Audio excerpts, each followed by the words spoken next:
everybody, and welcome to the Weekend Big Show, powered by Law Dog Sports. I am Chuck Ramsey, the Law Dog, here with you as we do every Friday here, streaming on our platforms, YouTube, Twitter X, and Facebook. We appreciate you jumping in with us and tuning in throughout the week. Please, please, please subscribe to our YouTube channel and follow us there. Give us a like and a subscribe if you would. Also on our other platforms, interact with us how you like, and you can also be commenting on this broadcast. Ruler of the airways, Jeremy Schroeder. Jeremy, did you pocket any of that 700 million that we took off of the Somalis through the TSA?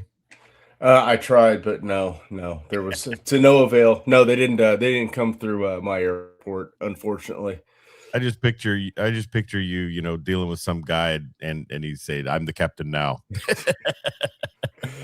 No, not here. But man, I can't imagine having to deal with that up in MSP. That's wow. It's so bad that apparently Jesse the Body Ventura is talking about coming out of retirement and running for office. Wouldn't he kind of be an attributor to some of the crises they've got up there right now? I'm not going on a political direction, but I don't think so. He was a bit libertarian, if I remember right. Yeah, Walls has been in there for a while, and it's been quite the mess that he's created up there. I feel bad for Prince's legacy. He put Minneapolis on the map, and but Prince is Prince. He made Purple Rain, Chuck. Stop. That's right. Hey, I texted you yesterday, man. We will have to add a segment here in the near future of I'm going to call it 90s bangers we missed. Oh my God, there's so many. Segment. Man, Sirius XM kind of did me right yesterday, and I told you one song I catch, and I think, man, where did I miss that one at? And it kind of makes the subscription worthwhile. Of course, with Sirius XM, much like anything, Jeremy, if you're a valued customer, you have to call them and threaten them to cancel every year. I need to do that here pretty quick because stay on that. That first full price charge hit my account. I was like, oh dang it! You got to call and threaten to cancel, and they'll throw you a deal big time. Usually. Oh yeah. So anyways, but no, the one I saw yesterday, and I used to hear the name of the band, and I think back in the old days when I was patrolling and stuff listening to the cat driving around. Yeah, I would change it if I heard that. I was like, Our Lady Peace. What is that? Would you think it was like Lady Antebellum or? No, that was way before Lady Antebellum, but it just, there was some wimp rock back in the day, Eve 6 and stuff like that. I didn't care for, but man, I heard one yesterday on Sirius XM. Is it because it's the woman's name? Because Eve 6's name is actually pretty cool when you find out why they're called Eve 6. Well, it was the song that whatever that was their kind of their hit. I didn't like that. Of course, I mean, I'm so 90s centric now. I can probably go back and hear it and think, I love that, Well, see, Eve 6 was if you ever watched the X-Files, did you ever watch the X-Files? I did a little bit. There was an episode where there were clones of this woman named Eve. Mm-hmm. The sixth Eve was a complete sociopath. Okay. She was in a mental health institution. That's where the name came from. Okay. Well, that makes I bet you like cooler. Mary 3. I liked what was that? What was that one track they had? Cumbersome. Yeah. That was one time somebody on the Cat or some national radio station did a mockery song about hair loss. They typed that tune into hair loss, and I related. Oh my gosh! But no, Starseed by Our Lady Peace. Man, I heard that yesterday on Sirius XM. I was like, holy cow! That ain't not bad, is it? 94. What was I doing? Oh, I think I was going through my initial real Western swing phase. Well, yeah, that back then in there, Pantera was just coming on the scene, and there were a lot of great bands in that era. I texted you and you said you were just wrapped up in Tool. Yeah, probably. So, I remember Tool came to the fairgrounds one time, and a friend of mine worked a concert, and I heard them on, the Cat. Cat played, I think, different sober tracks. Yeah, I think that was it. And so I'm talking to my buddy, and he worked the concert. I was like, "How was that concert last night?" He's like, "Man, the dude came out in a dress." And I'm like, "What?" And so, I just kind of heard Tool. I didn't delve deep into Tool back then, but glad you did. All right, so we will have a segment in the near future called '90s Bangers I Missed, and we will ask the crowd to interact with us as well to give us theirs. Was Connor Carr even born in the '90s? Is he a millennial baby? Probably not, and he would be contrary to anything you mentioned Oh, anyways. totally. Well, and I kind of gigged him the other night on the text thread. Arkansas got a big win over Ole Miss, and it's like, man, I thought OU's win over Ole Miss was great. And 93, he says. Wow. And let's see, I was a year into my police career by then. That was the year I graduated from high school. There you go. Yeah. So even you're a bit younger than me, but I did, I'll just say this. I haven't looked at Ole Miss's total record, but they were supposed to be a bit of a contender coming into SEC play this year. And Chris Beard, not really getting the most out of that squad. I think the OU win and they lose to Arkansas. So that could be considered a tough stretch, but I think OU beat them there, didn't they? Was that there? I know they beat him by like 15 points. Yeah. But then OU goes to Starkville and gets beat. I don't know if Mississippi State might not have shot it. I know at one point in time they said they were leading by 10 and hadn't hit a 3, I think, or something. I think like OU that. had their highest defensive rating of the year in that game. They just could not score. The one guy, Xavier, I can't think of the kid's name now. One kid, they had 6 assists at a team. One guy had all of them. Yeah. So not doing too well shooting the basketball. No. So, but we are still not quite in college basketball mode, and maybe let's just set a date for next week. We will delve a little deeper into the area of college football because I mean Porter Moser has a pretty decent squad this year. The SEC has some squads, and then Dan Narva up in Michigan, our super fan. He's watching Sparty intently. I tell you where basketball is taking up my time, and that's high school tournaments. I did the first day of the Weatherford Classic yesterday, and I noticed on the text thread, Dan Narvis says, "Well, I forgot Chuck's doing basketball," and so I missed the first half of the playoff game last night, but I did get home and catch the second half, and man, what a game it was! And gosh, I hate to see Miami become good again. I really do. I'm telling you. I mean, I just hate them as a program, and it stems. I told my wife last night. I said this is just bringing back a lot of childhood trauma, teen angst and trauma from when they beat us, the times they did in the 80s. Tell me about it. My hatred for the Dallas Cowboys stems solely from Jimmy Johnson. Sure, yeah, yeah, I can relate to that. Broke my heart so many times as a kid. Yeah. Connor Carr says he's got a decent squad every year until February. Was that Chris Beard or Porter Moser? I guess Porter. Yeah, he'll have to prove that incorrect if he wants to this year. So, but no, playoff last night. We'll get into football real quick, and we want to thank our sponsor, CCW Safe. They provide legal self-defense coverage with plans starting as low as $19 a month. Use the link down below in the scroll or in the description of this stream and let us know that you do, if you do, and use that link and we'll get some credit for it. They provide self-defense support with deep expertise, personal care, and self-defense coverage that goes beyond the basics. You can trust the team at CCW Safe. So Connor Carr says he's got a decent squad I read that one. The U alums are the most insufferable now. Yeah, where have they been for 20 years? That would be the question. Where wandering in the desert with the program, I guess. Where were they at last year when they refused to take a knee against Georgia Tech and lost? Wow, yeah. Wasn't that last year? I was just waiting for the Cristobal effect last night, for them just blow it on a dumb coaching decision like that. He's got somebody there in his ear that's keeping him from being him. Yeah, he's got his own Kevin Wilson, huh? Something. And I'm not ready to crown Kevin Wilson. I think there were some times maybe Kevin got overruled. I don't know, but yeah.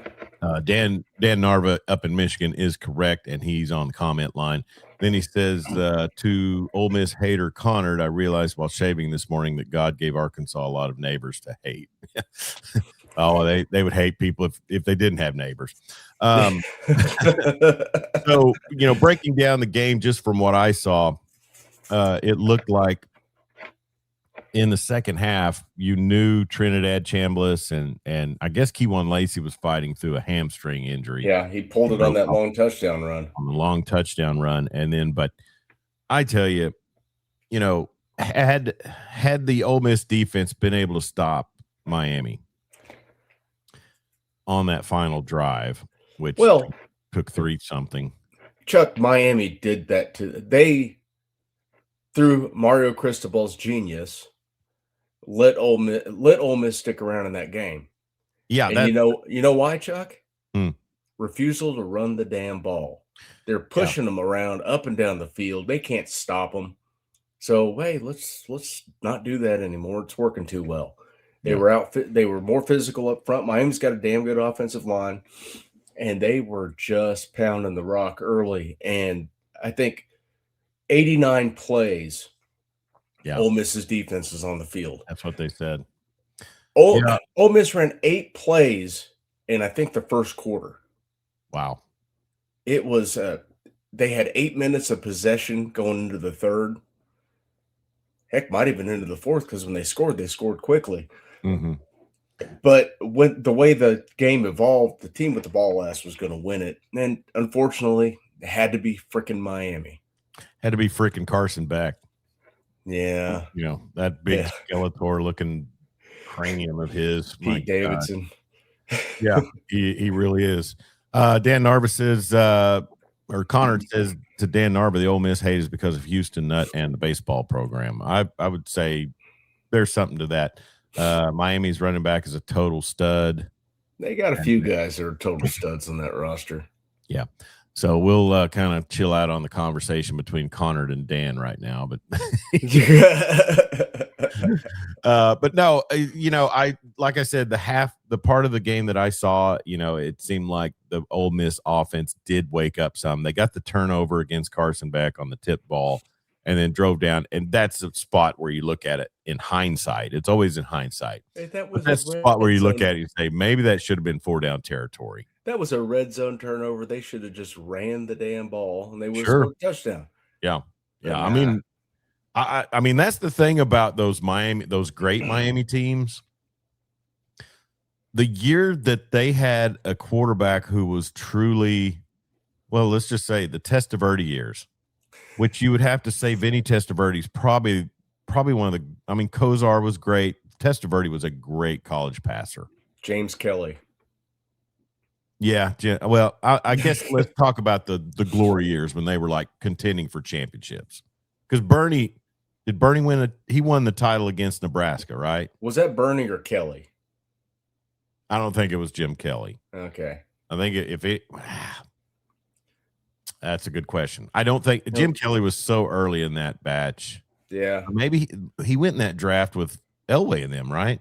Yeah, he was. I think he was in the 83 draft. So 82, they won the title. So maybe it was him. Maybe it was Jim Kelly. Okay. Well, regardless, he won. Yeah. Once they asserted themselves and established themselves with all the talent that they, hedged off from the Miami greater Dade County area. The best gang members on the planet. Lot of crime as detailed in the documentaries on 30 for 30. It's not me saying that. But what I was going to say is I mean, they choked down their leg during the Testaverde years. And that was and you look at the running backs they had during that time. I think Melvin Bratton got hurt really bad, but those Butch Davis teams and then the Larry Coker team, they had great receivers, but man, they ran the ball. Jim Kelly was a senior.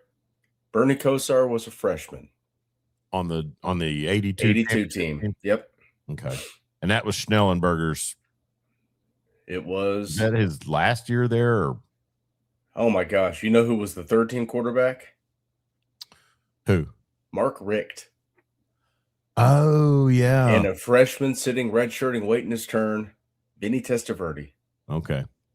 So Howard had stacked up quarterback talent. You can't deny that. I don't know what his eye was seeing in the 90s, but early 80s, he was dead on. Eric Moore. That's Eric what he Moore. Was he didn't recruit Garrick McGee, but he played. Was Garrick there? Yeah, but he was ready to get off of Garrick. And so anyways, 82, maybe it was 83 when they won it, because 82 they went 7-4. Yeah, it was 83. Okay. So that would have been Bernie. Okay. Yeah. All right. Dan Narvis says, I actually just heard him on the radio last week. Maybe Childers and Neuheisel. Who are we talking about? Houston Nutt? I don't know. Connor Carr says, I mean, no one knows good Miami quarterbacks. It's all the other players, Well, what I was going to say and get to my point eventually is that, who was the one that was on that 01 team that had no shot in the pros? Oh my gosh. Skinny dude. Ken Dorsey. Yeah. For some reason, I always want to say Rex Grossman first thing off the bat, but he was Florida. He played Florida. But Rex Grossman, Ken Dorsey, he was just a guy that could get the ball to playmakers. He was never he barely had any cup of coffee in the pros, but they didn't have to because they were going to run the ball. And so last night it was interesting, and it was sad to see Trinidad Chambliss. I wanted to see that story kind of play out to fruition, to see him play in a national title game on two different levels. But what a playoff run for the Ole Miss Rebels. And I don't know. It's hard to say what that team does if they're not going through all the chaos and drama that they've been going through for the last 6 weeks. But it's just and really going back even further, because you've got your AD telling your coach, make a decision by the end of the Egg Bowl. And that wanker, he's just going to be, he's going to be a case in Baton Rouge too, but they may be psychotic enough that he flourishes there. I don't know. Well, he has. So their running backs coach, was it Keith Jones at LSU? Now his nickname is the King of Louisiana because he can recruit that state like nobody else. Yeah. Or Kevin Jones. One of them. Doesn't matter. No. So Lane fired him, or did not retain him, and brought his running backs coach from Ole Miss in, with probably to get Kewan Lacey down there. Well, Kewan Lacey re-signed a contract to stay at Ole Miss, and now that running backs coach that was at Louisiana State, the King of Louisiana, is the running backs coach at Ole Miss. Mike Stoops is on the staff at Ole Miss now? Is he really? Yeah, I did not know that. Yeah, he is. He's I think he agreed to come in and help out, and I think they're going to retain him in some capacity, probably linebackers or something like that. Well, you got to give Pete Golding a lot of credit for the production and the performance that Ole Miss had there. I know with that batch of Miami receivers, it's tough. I know they were on the field a lot, so I really won't be too critical of their defense late. But gosh, if you just a play here, play there, and you're coming out of that at least going to overtime. But just a tough way to lose, especially with that. What was that villain on Saturday TV Funhouse? Big Head, the ambiguously gay duo. Oh my God! You got Big Head running in a touchdown. Then you got Cocaine King Daddy on the sidelines. With his belt off, ass, and shut up. And then you got the murderer standing there on the sidelines with everybody at the coin toss. Oh snap! I didn't see nothing. I didn't kill no Emma effing lion. Man, Robert Smigel really jumped out on a limb on that one. The timing of that. What was it? It was at a time when you could do things like that. Marty Wandry, Timmy. Okay. Yeah, he does have a Timmy-shaped head from South Park. So yeah. Dan Narvis said Sparty in Miami did a home and home around 83 when Jim Kelly was there. I might remember that a little bit. But the great thing is they lost to Penn State, didn't win that title. I think last night was their first win in the Fiesta Bowl. So, because I was actually in Phoenix in 03 when they lost to Ohio State which, any U fan will tell you they didn't lose. But what do you think about the last play on the Hail Mary with the no call on the Miami defender hurdling the You've seen how irritated I've been since sitting here? It's not you. It's because SportsCenter's been breaking down the pass interference on that play for the last 10 minutes. Justifying the no call or saying that they should have? Oh, no, it was 100% pass interference, but it's a Hail Mary and you're never getting that call. Yeah. It is what it is. Yeah. I don't know. I mean, I heard their rules expert, I forget his name and I don't care, but he used the phrase mutual combat. And it's mutual combat down the field. Well, then it was until the guy with his back to the play just, hurdle. He just hurdles up into the air. Yeah. It weak. And you could have justified the call, but at the end of the day, I think everyone understands that you're not getting it. Yeah. What I was going to say is that, you're not going to get it after, ESPN's ran documentary on replay constantly about, Miami getting screwed in the Fiesta Bowl in 2003, but one thing I noticed yesterday was, and we talked about it, I think it came across the text thread. I love Trinidad Chambliss's delivery on his passing because it looks like it's got velocity, but it looks like it's also got touch. Yeah. And we've seen so many quarterbacks that, it's either a duck or they just lace it in there at 95. And I thought he played an amazing second half and just unfortunate for him. But what a story he is. And then also, the fact that he could come back and is petitioning for I guess it's a medical red shirt he's looking for. Yeah, he had some sort of illness when he was at Ferris and missed some games. Dan could probably speak on that. It's weird. I don't think he's going to get the medical red shirt.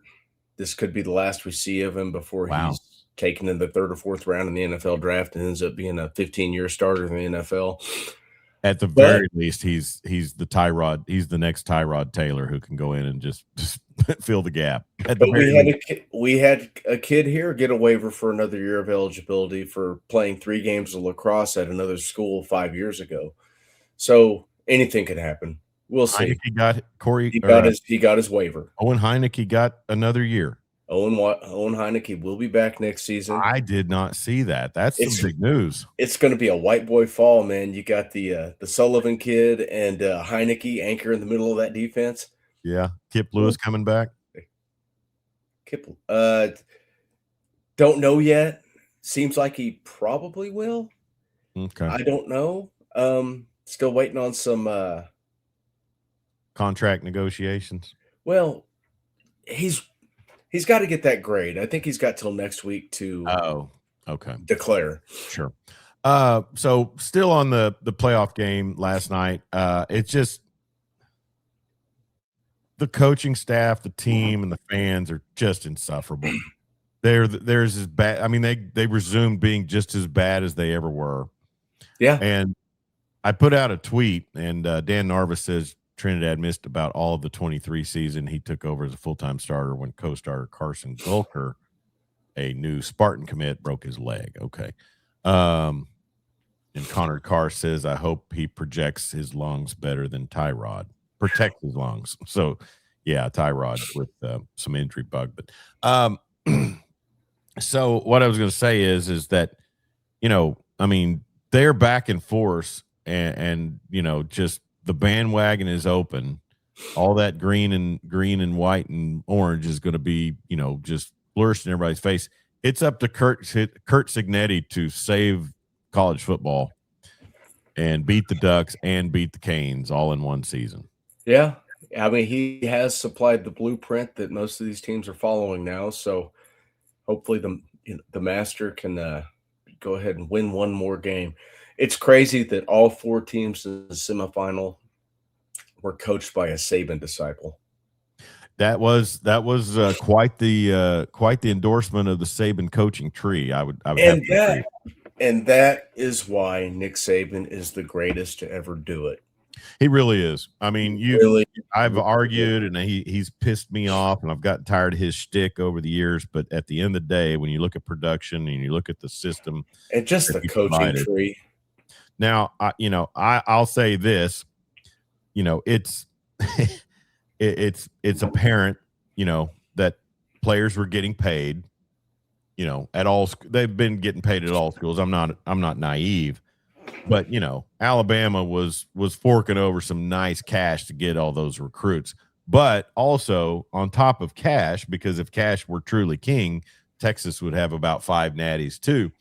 But on top of everything else, Nick Saban got them down there and got them to compete. He basically turned them into professionals. And I even heard the pencil neck one time talking about Alabama prospects as opposed to other prospects. He said, normally Alabama prospects will glide into the NFL game easier because they've been in a pro system. But a lot of times, sometimes they don't have the ceiling that some of the other project kids that came out wrong. Some of the other kids who are projects have from other schools that attain higher things. But Connor Carr, Chuck giving Saban credit, 2026 is a new year. Maybe it's his Verbo commercials. I don't know. Fun. Check-ins at 3. It's 2:55. I know. we crack up at that every time. But anyways, yeah, the Saban coaching tree definitely on display. I mean, in essence, Jeremy, it's basically because, and you got to tip your hat to the guy once again. He's ran a coaching rehab now for low 20 years. Jimbo's got a natty. Kirby's got a natty. Those would be the top. Probably going to have a natty. Natty could get a natty. Cristobal could get a natty. It's nuts. I don't know if Kiffin and Sark ever will, but whatever. If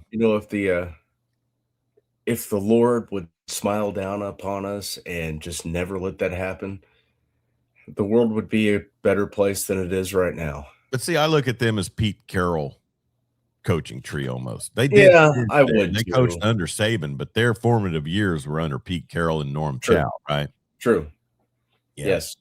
So, coaching tree, to me, I guess if you do any time on a coaching staff and then go have success, you're considered under that coach's coaching tree. But, Signetti's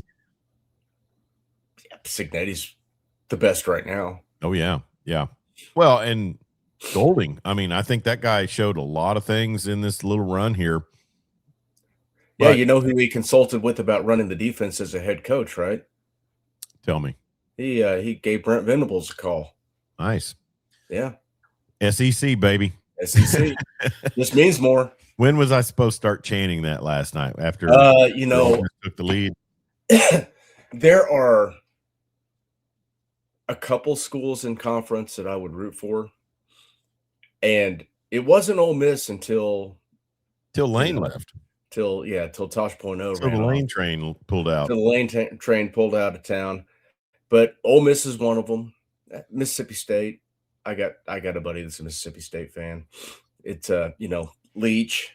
Mm-hmm. Levy, he's an OU guy. I don't like his father-in-law, but I'd like to see him have success. But that's about it. Tennessee. Because of Heupel. If Heupel wasn't there, I'm not a big Florida. I don't like Florida. Yeah, because they beat us in 2008. I don't like Florida, Texas A&M, anything in the state of Texas. They could just get the Bugs Bunny saw out and just go ahead. I don't hate Aggie. Yeah, I don't hate Aggie. I do hate the Longhorns. Well, you should. I'd say Texas and Miami are my top two, and Oregon's probably bucking to get into a third position. But I'm of the mind that Texas was so bad for so long that they're an annoyance. But I hate Notre Dame. See, I can't hate Marcus Freeman.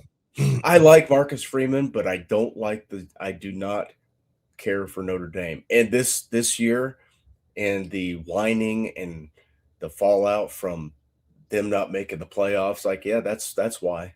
Well, before we say too much about Oregon and Indiana, let's talk about that real quick, because I thought to myself, and I think I commented on a tweet last night, what does the regular season really mean in I mean, you've got Sark down there complaining because they had 3 losses and they felt like they had a quality record to get in.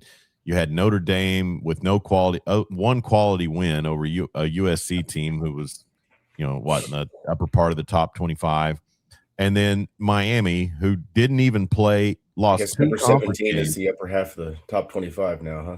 Do what now? I guess number 17 is the upper half of the top 25 now.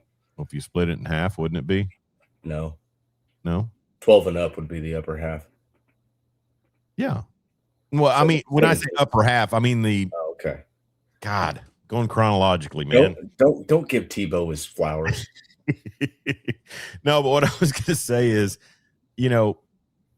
Miami didn't even play in their conference championship. So let's stop all this talk about the regular season means anything, because it doesn't. So let me get this, because your logic is flawed. How? I mean, not totally flawed, but it's flawed. So if a team goes 0-4, gets hot, wins 7 games, you're cool with them putting them in the playoffs? No. I mean, the regular season doesn't matter. I'm going oppo of that. That's not how I feel. I'm just saying they're telling us that the regular season doesn't matter. And yeah. we've said this, Jeremy, and here's the thing. It does matter, Chuck, because 8 teams would have been better. We've said that. 8 teams would have been better, but without Miami beating Notre Dame, they're not in. No, they're not. Now, conference championships don't matter. The regular season means everything. We've got a team that's going to play and potentially win a national championship that couldn't beat SMU on the road and lost. I can't remember if the Louisville game was in Miami or in Louisville. But they didn't play in a meaningless conference championship now, did they? Do what? They didn't play in a meaningless conference championship, did they? No, they didn't even Alabama qualify for their conference championship. Had 3 losses, got in. Meaningless game. Why didn't play it? I'm sorry, I was talking. Alabama got into the playoff after losing the conference championship with 3 losses. Meaningless game. Why play it? Notre Dame lost their first 2 games of the season. Didn't really have an impressive resume. Didn't get in. That's their own fault. But they didn't play a conference championship game.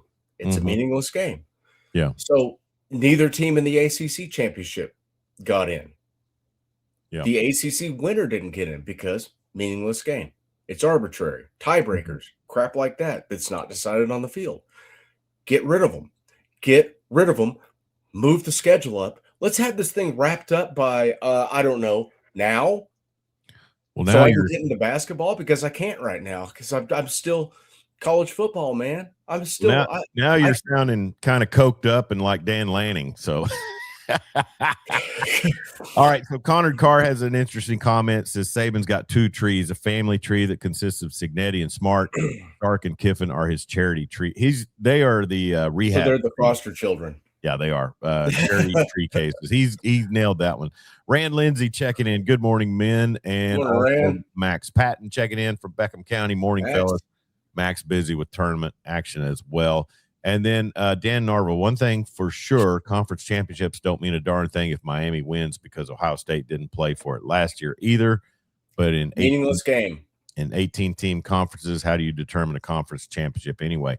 You do the British Premier League point system. It's all based on tiebreakers, and it's arbitrary. It does not mean a damn thing. So in essence, we could say do away with conferences. No, do away with conference championship games. If doing away with conference championship, I mean, don't do away with conferences. You still have to build a schedule. You play a 20-league Premier League. Okay, that would be like herding cats. Getting all these different institutions to build a schedule, and then it has to be strong enough where if you lose 2, you can still get into a playoff. Make that work with how many Division I football programs are there? It's got to be 125, 120. Yeah, it's too much. Used to be 119. I know that. It's too much. You have to have conferences to make it work. Yeah, well, I don't know, but I mean, you could I don't know, blow up the NCAA because they're absolutely worthless, and combine everything into one entity, the CFB or whatever you want to call it, and then go regional with it. I mean, Jeremy, I'm just trying to do build you got to build schedules. I'm just trying to do anything I can to detract from Miami's potential championship. Thank you. Listen, they got hot at the right time, Chuck. It's like the NCAA basketball tournament. Well, that's what I don't like about it. I like for those games that you win in September. I don't know. The games they won in September did matter. They beat Notre Dame. Yeah. Dan Darby, the flip side, as some suggest, are all pre-BCS college football championships invalid. No, because they're just as arbitrarily decided as these are. Yeah. Hey, buddy, light. So yeah, I mean, my Ronnie Coleman shirt, sir. And I think it was last week I went on my anti-OU tirade, or was it 2 weeks ago? Yeah, you were in a dark place. Yeah. Are you over it now? You feeling better? Was it? So it was. Have you got some hopium this week? No. Well, okay, we'll get into that in a little bit. But what I'm going to say is that, every championship over the past, other than 01 Miami, and maybe 29, I don't know. There's a lot, but most championships you can look back. 2000 Oklahoma wasn't. Should have had to play Miami. Well, but now, the computers, I think that cold entity chose the Florida State Seminoles, who were really good that year too. Yeah, yeah. I was just kind of saying that facetiously, but it's just always a detractor to most every championship except 85. What about 85? Oh, I said most. Okay. So, and really there's detractors to every OU championship. So, well, hey, now it's just Miami hot at the right time. Huh? Now, had Oklahoma played Alabama again the week after Missouri, yeah, they probably won that game because they were hot. That defense was hot. Sure. But they had the time off. Yeah. Kind of like we've only seen one team with a bye ever win. Yeah. Because they had time to cool. Connor says it's a terrible system. Yeah. Well, and so anyways, what my point eventually is going to be is that, I realize there's no perfect system, but I mean, it's just when you're sitting there, when you're sitting there looking at somebody who's likely, I'm sorry, I'm already kind of conceding Miami. They're playing in the freaking Orange Bowl. I know. And that is, oh my God, that is a, why? Why does it work? I want, what? Next time OU plays for a national championship, can we play that thing at like Paycom or something? Just roll a field in there. Maybe Lord, I've seen what you do for others. Why not me, Lord? Do this for me. Yeah. No, and it's almost LSU-esque luck, No kidding. It's ridiculous. We're going to play every meaningful championship, Well, where did Oklahoma play Florida State? In the Orange Bowl. In the Orange Bowl in Florida. They also played Florida. Where did you play Miami in 89? 87. 87. Oh, 88. It was New Year's Day. That was in the Orange Bowl. It's in the Orange Bowl. Mm-hmm. Where does Miami play at their home games? In the Orange Bowl. Yeah. Or Hard Rock. Sorry. They did. I think they demolished Nebraska in the Rose Bowl. I think that. No. Was it? I want to say it was. Because that was in the fairly early stages of the BCS. So if you can after that. Anyways, tonight's game is going to be exciting. I won't see it because I'll be on the call for Weatherford basketball, but Oregon is a 3.5-point dog in this one. And Jeremy, revenge factor, second time around, really pretty well dominant performance in Autzen by the Hoosiers.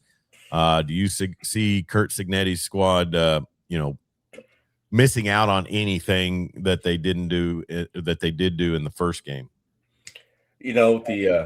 I think the advantage for Indiana is something that Oregon had zero control over, and that's the transfer portal. Yeah.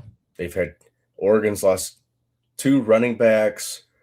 There's talk that their starting running back is dealing with a shoulder injury, and there was talk that he may not play because it was like a broken clavicle. Ooh. They're talking like he is going to play, but if he if he is limited in any way, that is a big hit to the offense of Oregon. Mm-hmm. Until somebody beats them, it's Indiana. Yeah. Just because they are so good. Do you realize that Indiana does not have a single player that weighs over 320 pounds on their roster? I did not. In today's college football, they're smaller, quicker, more fundamentally sound. Yeah. Better coached. It's crazy. It is absolutely nuts how is he getting away with how good they are. Yeah. But would it shock me if Oregon went in there and won that game? No. I mean, Oregon's talented. They got the quarterback, they've got a good defense, they've got skill guys all over the place. They could very well hang with them and win that game.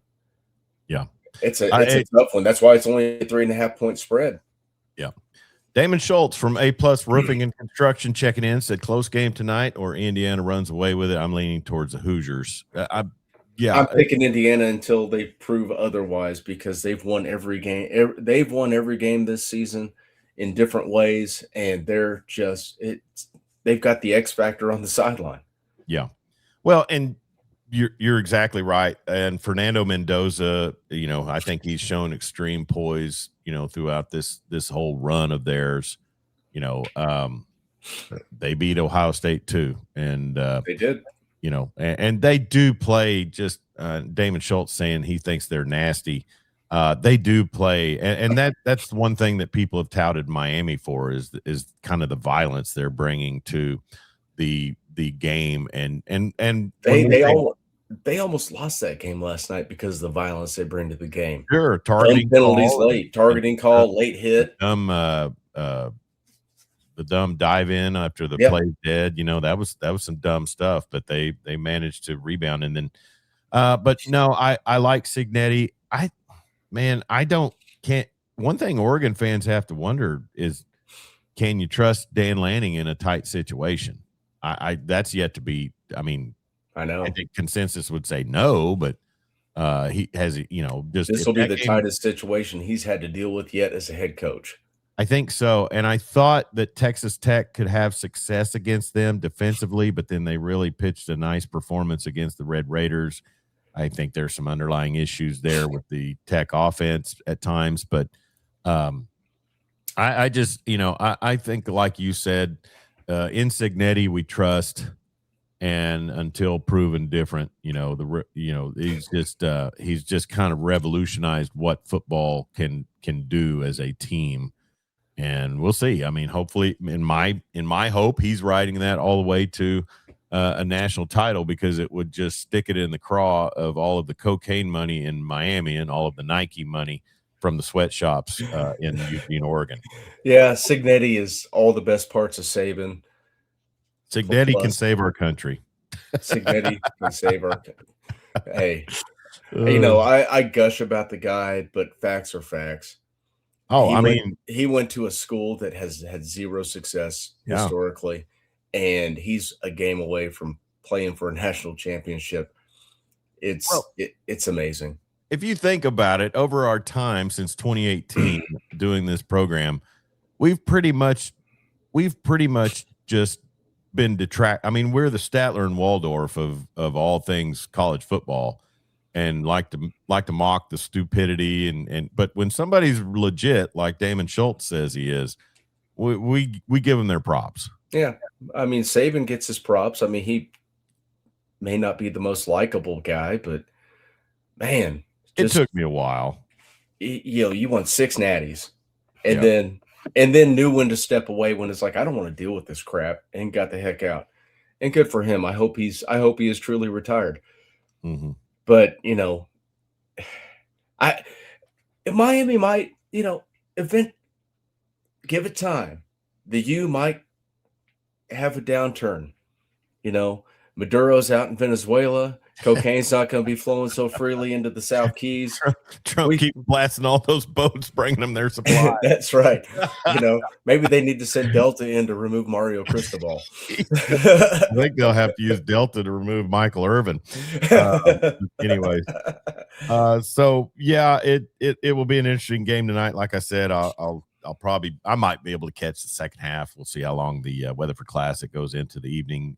They are starting the final game a little earlier than normal. I'm as excited about this game as any game I've watched this year. I was excited to watch yesterday. I was really pulling for Ole Miss. I think you know that. Yeah. The story is compelling. Trinidad Chambliss is just – not only is he a really good player, but the story, it's amazing how 125 FBS teams whiffed on this guy coming out of high school, to seeing a kid go out there and doing everything the right way. He's got the clutch gene. You know, if he had got that ball back with just a little more time. Yeah. I mean, they win that ball game because he drove them right down to the 30. He did. If a field goal would have won it, they would have won that game. Sure. He got him going and made some really astounding passes and a great core of receivers too. And I hope if he doesn't get that extra year, some enterprising GM picks him up if he's sitting there on draft board. And I think he's got it, man. I think he's got it.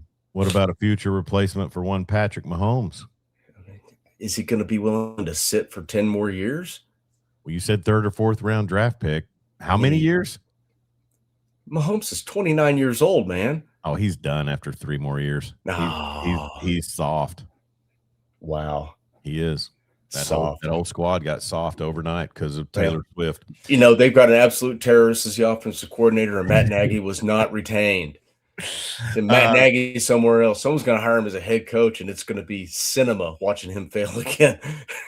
Last take on the college football playoff. I hate the guy. I despise what he represents in college football. But Lane Kiffin did put that Ole Miss squad together.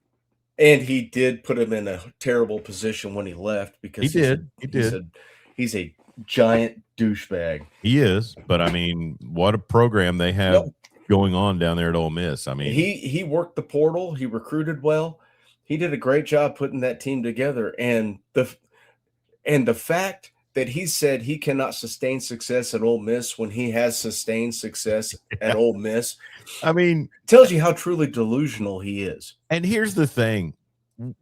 The company line is SEC, SEC, SEC. You should be able to sustain the way that team, the way that conference promotes itself, the way that the narrative is in the media. You should be able to sustain success at every program there except Vanderbilt. And look what they've done. Well, let's see if they can sustain it. You know, they got a 5-star quarterback this recruiting cycle. I saw that. Yeah. Man. I mean, Shane Beamer's in trouble down in Columbia. I mean, Florida could come back in, You can sustain success at probably 10 of the 16 schools in the SEC. South Carolina has never had sustained success. No. Vanderbilt, no. Kentucky, no. No, they fired their winningest coach ever. Let's see. Who else is in the SEC that we could say has not had sustained success? I would throw Texas A&M in there. But here's the thing. We've seen through this playoff and the last 2 seasons that you make the right coaching hire, you can get to new plateaus pretty quick. Sure. And I don't think Signetti's jumping to some other school. No, he's not. He's got that big extension. He's got buy-in in the program. Yeah. He's killing it in the transfer portal, which is his bread and butter. Mm-hmm. He's got it rolling there, and he'll probably be there until he decides to hang it up. Yep. God, I hope it's quick. But it's fun to watch. Yeah. Oh, you left out one program. Oh, I'm sorry. Yeah, I forgot about Arkansas. Well, and Arkansas has just got to get whoever's holding the purse strings over at Tyson and Walmart to stop sending all that money to basketball. We got great chicken products. We're going to go the chicken beer. I about fell out of my daggum chair when someone released NIL spending, a graphic with the NIL spending for each school in the SEC. And Arkansas was right above Vandy. Yeah. That's kind of an OSU move, wouldn't you say? I would say yes. Now, OSU has found some money. They have. Yeah. They got a 5-star quarterback now. That is so stupid. I don't get that. I hate to call them out. One comment we whiffed on, Dan Narva. I love how Sid gets confrontation on reporters when they ask stupid questions about where you learned that. We're not supposed to be here because we're Indiana. Yeah. Because kind of sounds like somebody else, doesn't it? One Robert Stoops. Or Nick Saban. Well, I'm not gonna, so stop asking. Rat poison. All right. So prediction tonight, I'll say Indiana 27, Oregon 17. Man, after that game last night, which was just fun to watch, give me 27-24 Indiana. That was a damn yeah, that sounds good. 27-24 Hoosiers. And it'll be 51-6 Alabama or Indiana. Because that'll be the final score. What did I say, 27-17? Yeah, you had them a 2-score win, which would in the playoff situation, that's decisive. Yeah. Damon Schultz, 34-21. I'll go ahead and jot that down. 34-21 who, Damon? Yeah. I'm guessing his comments would be IU. It would shock me. Gotta clarify that. It wouldn't shock me if Oregon won that football game, but also it would shock me because I'm just so accustomed to watching Indiana go out there and do their thing and beat everybody. Yeah.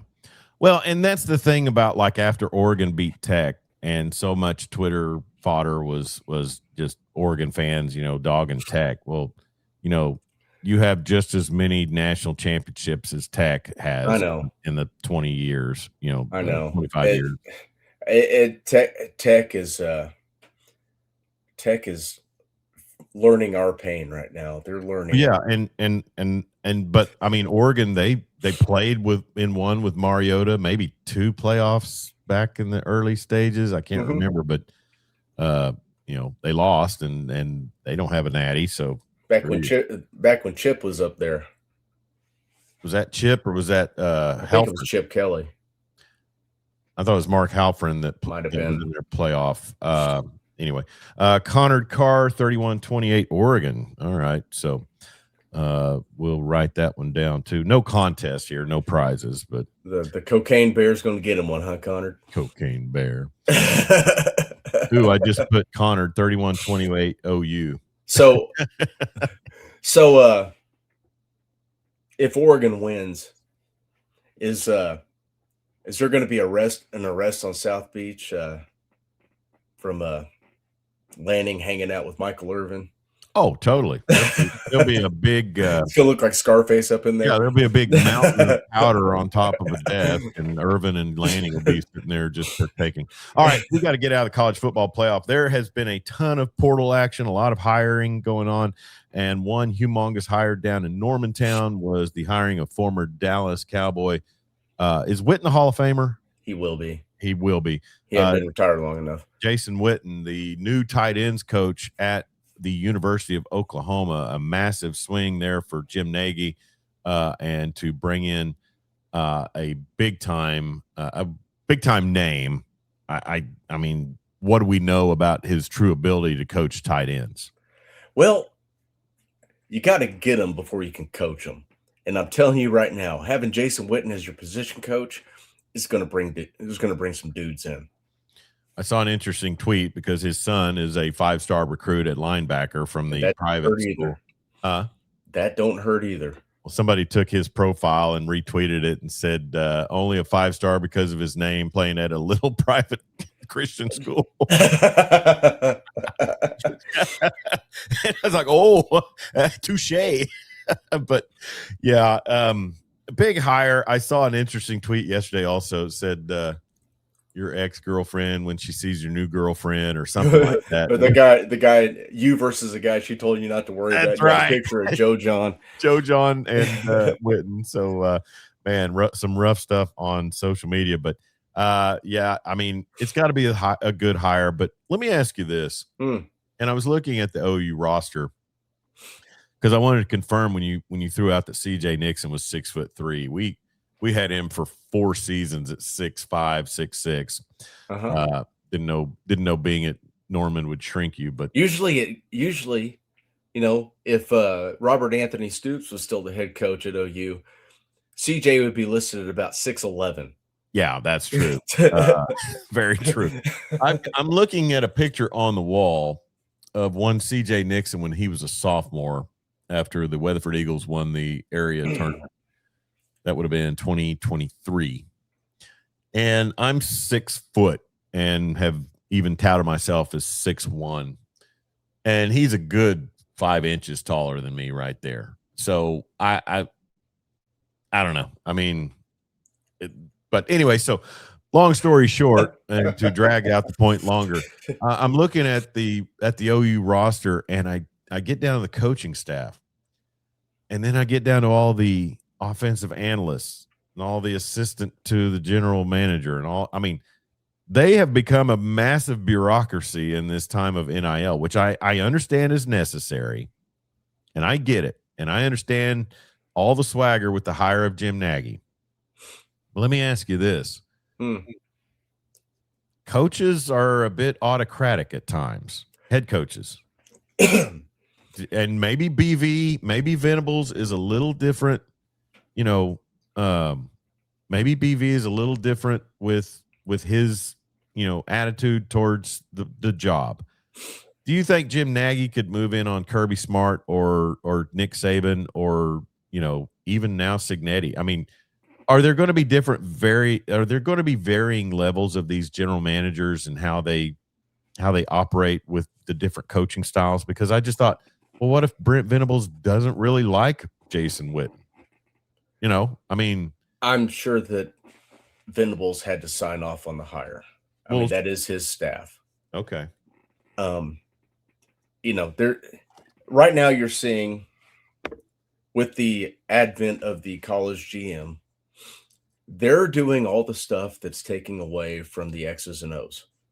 Yeah. The player evaluation, the recruiting, and in this day and age of college football, you have to do something to take stuff off these coaches' plates. Would you agree? Because there's just too much. It's just too much because you're recruiting a roster every single day. That's a lot of work. Now I've got to recruit portal. I've got to recruit incoming portal, outgoing portal, high school. That's a lot. And I totally get it. So, but who's the subservient one in that equation? Because it's my name. It's my name at the head coaching position that takes the brunt of the heat. I would think that they're equal. Okay. I mean, they answer to the same guy. They do. So, yeah, you got one in charge of roster construction, one in charge of coaching them up. They've got to be equal. There's got to be a simpatico there between them, and one can't be greater than the other. So far, with Jim Nagy and his hiring of Jason Witten, we'll factor in coaching hires, and then also the portal additions that they have picked up. Where would you rank? How would you grade Jim Nagy's, I guess, first real full season as general manager? Well, since this is basically his, and you said you had portal stuff pulled up, 1.5 portal cycles because he came in late last year. Sure. I'm looking at the portal gets for Oklahoma this year versus outgoing. Yeah. I see Trell Harris, production. Emarian Harris. Start a lot of games, the SEC at tackle. Got him rated as a 4-star in the portal. I'll take it. Anything to get more beat. And I saw him in person the other day. That kid's an absolute mountain. I think he's let's see what 24/7 has him listed as. 6'7", 313 pounds. Okay. That's a big old boy. That's big. Cole Sullivan, heck of a linebacker for Michigan. Big kid. And that was a Venables guy. He flew up there Monday and closed that deal himself. Okay. Parker Livingston, 6'4" wide receiver, good hands. Rocky Beers, tight end, even if it's just for the name, which is awesome. Good player. Well, and also Reagan Beers on yeah. Lloyd Avant, don't know. Good return guy. I don't know how much impact he's going to make in the backfield. Hayden Hanson, big tight end from Florida, 6'8", 200. They basically got a LeBron James sized guy to play tight end. Mm-hmm. Love that. Kenny Oswalu from the Roadrunners down at Texas State, or not Texas State, but UTSA. Yeah. Kind of a project kid, but a lot of motor. Caleb Nitta, Western Kentucky. I guess he started his career at Virginia Tech. Don't know. 6'2" corner from Oregon, Dakota Fields. Now, I know that's defensive backs. A lot of the problem with the way Brent and staff had been recruiting is they were collecting defensive backs like Pokemon cards. You don't have to catch them all. You can only play 4 and 5 at a time. But they had some need at the position, brought him in. Outgoing transfers, this is what is bothering me. And it's nothing to do with Nagy. This all happened before he got there. Oklahoma does not have a single wide receiver that was in the 2024 recruiting class still on campus. Yeah. High school receiver in the 2024 class. Zion Reagan's out. Yvonne Carrion out. Zion Kearney out. Taylor Tatum hit the portal. Had some fumbling problems. He's going to Michigan. Hopefully he doesn't resolve those by Giovanni Gibson out. Javonte Barnes, who nice blocker, didn't give you a whole lot else. He's going to Kentucky. But you're seeing a lot of guys that were here but never really made much of an impact or were passed up on the depth chart. And you're seeing this everywhere. It's not Oklahoma-centric that are just getting out because – But that was the thing with Parker Livingston, and which raised so much rancor amongst Texas fans. And I'll let you get back to your list, but I mean, the happy at a school is my lifetime goal. I mean, there's been so much crawdadding with statements made by players and coaches throughout this first, I would say first 3 years of true free agency in college football. You've got Sark down there saying, if you enter the portal and then you want to come back, we don't want you back. And then he took 3 guys back. He took 3 guys back. We don't want you back until we have depth problems.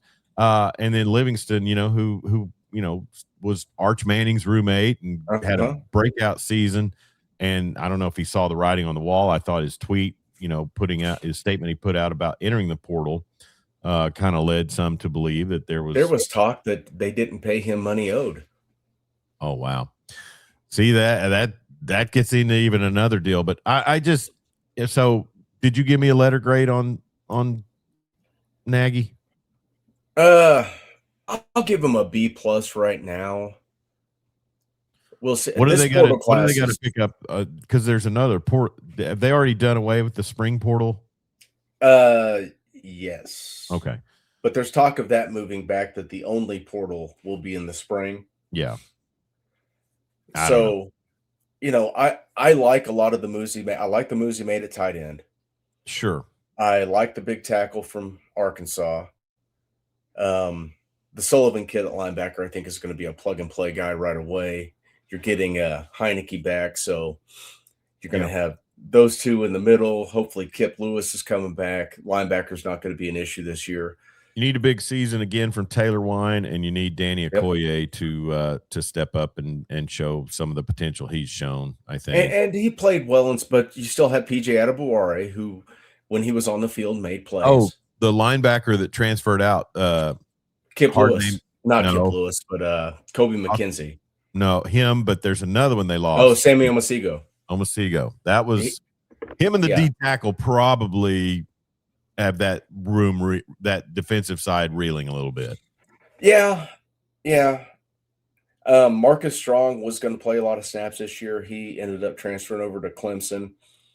So I guess the moratorium on transfers between Oklahoma and Clemson's over. So I hope Brent can go get some guys from Clemson. Yeah, let's go raid them. Yeah. But Marcus Strong, man, he's a heck of a player. Clemson got a good one, but I think it's just number of snaps. He's behind Stone and Jackson. Dan Narvis says, good that you got on this topic. I believe GM and head ball coach report to the AD. Just recently, Harding from D2 created a GM position, and their head coach, Paul Simmons, slid over to that role. So even smaller schools are doing it. I get that it's going on. I'm totally down with it. But I mean, when are we going to start seeing some of these issues pop up where, the head ball coach says, I didn't want this guy, or in essence leads up to that? Well, there's going to have, hey, I think Venables sees the writing on the wall. He's going to have to give something up to be able to have success. And a lot of these guys are going to have to. Even Oklahoma State, they brought in a GM finally. The guy from Mike Gundy would have done with a GM and dealing with their suggestions and player evaluations. Constantly undermined him. There you go. So, I mean, it may not be OU, it may not be Brent Venables, but we will see some disintegration of some relationships within college programs. And Nagy was a hell of a get. The guy's been doing Senior Bowl. He's been a talent evaluator for a long time. He knows his stuff. And for OU to hire that guy, and this is going to be his roster. If it don't work, you gave it a big swing. Yeah. But I mean, if this year's any indication, I think it's going to work. Okay. You go from 6-7 to 10-3. Sure. 10-2, 10-3 with the Yeah. And a lot of that was due to an untimely thumb injury from your quarterback. Yeah. I put out a tweet last night, though, that because, I mean, if I remember correctly, Washington State John Mateer he could have gone to Norman or he could have gone to Coral Gables. Uh-huh. And how fortunate that they feel today with picking up Carson Beck instead of John Mateer.